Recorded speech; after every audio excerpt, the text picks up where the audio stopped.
What would you say to those who are feeling a little disillusioned right now, who might think Joe Biden's too old, we need new leadership? I'm going to look at RFK Jr., who's polling in this moment anyway in the double digits, who are upset about what's happening in Gaza, and they don't like the way that Joe Biden has handled the relationship with Israel. What would be your message to those skeptical or disillusioned voters who say, I'm going to look somewhere else, or I might just stay home this fall? Please look at the whole picture. And also think about yourself. Think about the kind of future you want, what kind of country you want to live in, whether you value freedom or whether you want to give it up to people who want to change the way that America has tried to work and our values that we've tried to aspire to and fulfill. And, you know, when people ask me about the Biden-Trump race, my answer is very clear.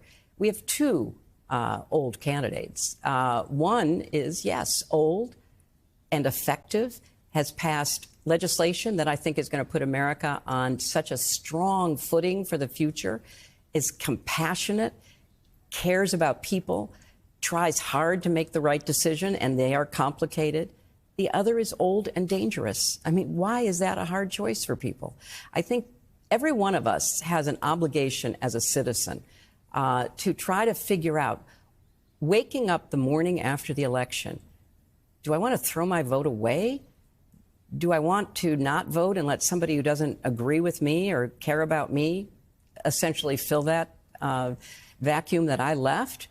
Or do I want to feel like, okay, maybe I'm not ecstatic about the outcome, but I'm safe. I'm not going to have to worry about what might happen to the economy because we've got somebody who took us out of COVID, has tackled inflation, the best economy in the world right now. Let's not mess with that. There's just so much. And, you know, I think it's also important to say that, as Hakeem Jeffries, who is the majority leader in the House, said the other day, and I think he's done an amazing statesman-like job, he said, you know, if you can overturn Roe v. Wade, you can overturn Social Security and Medicare and Medicaid and a lot of things that many, many Americans not only take for granted, but really rely on.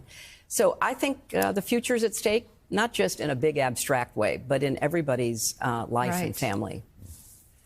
Madam Secretary, winding back to SUFS and the brilliant Shana sitting with you there, I want to end on women's rights and ask you both, actually, but starting with you, Madam Secretary, what do we need to know in our history as women in the United States fighting for our rights as we look now toward a new fight for our rights of regaining our rights, the right to be able to make decisions about our body, our reproductive freedom.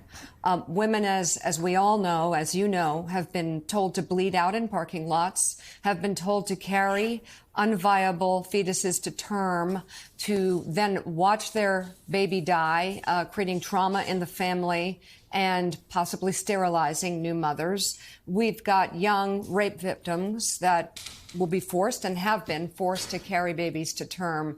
This is the new reality that we're living in. My question to you is, what is the history that we can draw on from women who have fought for our rights before to get ready for the fight ahead? It's a great question, and I'll quote that line from the finale anthem, progress is possible, not guaranteed.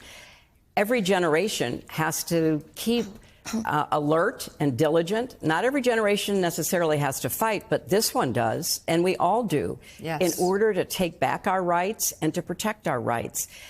Unfortunately, Mika, and it's very tragic, but not, unexpected. There are people who want to turn the clock back on women, and it's not just in this country; it's happening in other places as well. And basically, they want more control over women, more control over the choices women make, the lives that women lead, the opportunities that we pursue. And therefore, any woman who has any sense of self-respect, autonomy, agency, independence, and values freedom needs to understand there's only one choice in this election, and that's Joe Biden. And it is something that I feel so strongly about because if you are someone who has a religious belief about abortion, then pursue your own religious beliefs. That is exactly what this country allows you in fact, wants you to do.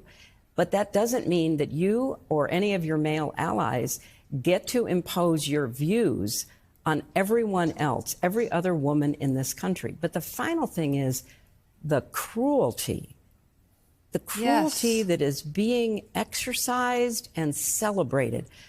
I thought I would literally throw up, Mika, listening to the oral argument before the Supreme Court about, whether or not doctors and hospitals and nurses have to give emergency care to pregnant women who show up in emergency rooms, as you say, bleeding out, in terrible pain, having some extraordinary challenge to a pregnancy that they wanted.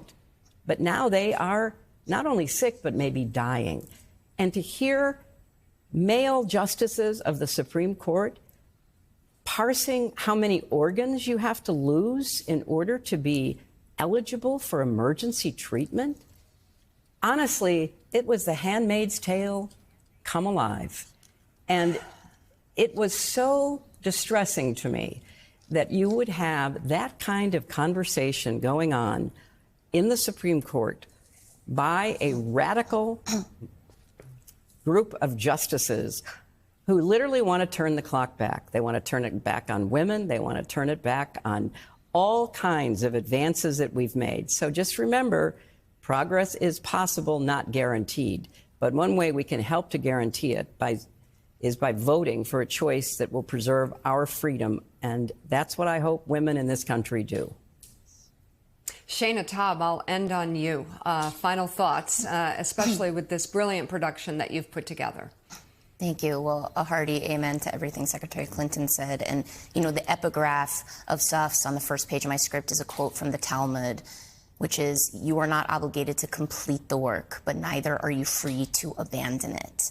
We may not finish these fights for justice and equality in our lifetimes. The Safs certainly did not finish them in theirs. And yet that doesn't let us off the hook to do everything in our power to fight for the future in our own lifetimes. So it's a scary time to be a woman in America. And yet I find a sense of hope in our ancestors that they changed the Constitution and the country in much harder times, I think, and we can do it again this fall.